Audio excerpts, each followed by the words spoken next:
Werewolf here. Best known for writing Jurassic Park, Michael Crichton was ahead of the game in writing a Me Too novel in the early 1990s about a man getting Me Too'd by his female boss. And the book even incorporates the idea of AI and what is essentially the metaverse. Now, this is somewhat of a letdown as far as adventure and thrills right after the release of Jurassic Park, but as most of us watching are now in the working world, this book is disturbingly relevant. Our main character is moving up the ladder in a tech firm when his new department manager turns out to be his ex-girlfriend. Late at night at her office, she initiates a tryst, from which he backs away at the very last second. She lies to everyone in the company and puts the blame on him. What follows next is the uprooting of the guy's family life, as well as intrigue, suspicion, and bad jokes from coworkers at the workplace. Now, Crichton, having lived an exciting life himself, a novelist, a surgeon, an explorer, was much more interested in anthropology than in workplace culture. But he finds in the benign office environment some interesting narratives and questions that are anthropological in nature. Because of the nature of the company's proposed merger, everyone's job here is threatened because of this.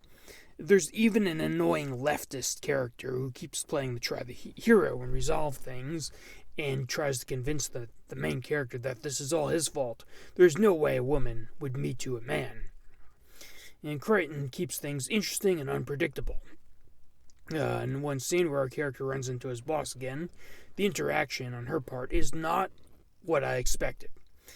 And his only true ally is a female lawyer who he hires, who he bonds with, and gains some insight through conversations with her. The book also tells us how far a lawyer can go in trying to trick and manipulate people before a trial, where it somehow doesn't count as entrapment. Another interesting character, a senior member of the company, a man bound to a wheelchair, essentially the sage that our main character consults, has some interesting insights.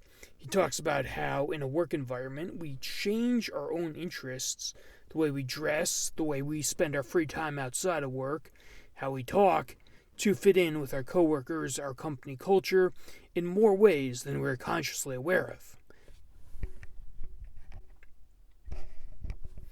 Page 3, Werewolf Disclosure.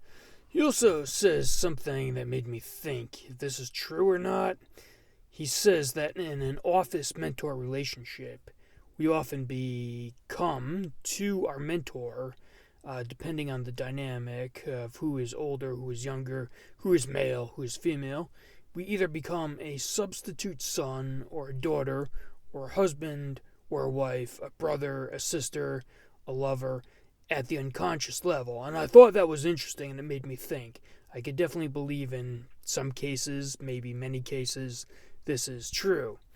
And this book really made me think, and it's something I'm going to put more into. I could definitely believe this in some cases. Food for thought here. Now, in the last act, our main character steps into the company's prototype for basically the metaverse to recreate holograms of the patterns of behavior that he has seen at the office and to fill in the blanks of what's missing. He does this with his lawyer, which is quite interesting. It gets surprisingly far out. He's guided by a floating angel and has to pass a Cerberus three-headed dog. It reminds me of his novel Sphere. Speaking of which, there is a movie of Disclosure, but I'm hesitant to see it after reading the book because it's by the director Barry Levinson, who I thought wasn't the right filmmaker for the kind of story of Sphere. But I would still be interested to see what he would do with Disclosure. It sounds more like his kind of material. Anyway, I recommend this book. One moment I found amusing is that the main character receives anonymous warnings in his inbox. Mind you, this is 1993, and Crichton has to explain to the audience what email is. because this is just before email was becoming widely used. Well, anyway, I highly recommend this book if you're interested in these issues, and thank you for watching. Hey, subscribe to my channel, and until next time, life, liberty, and a pursuit of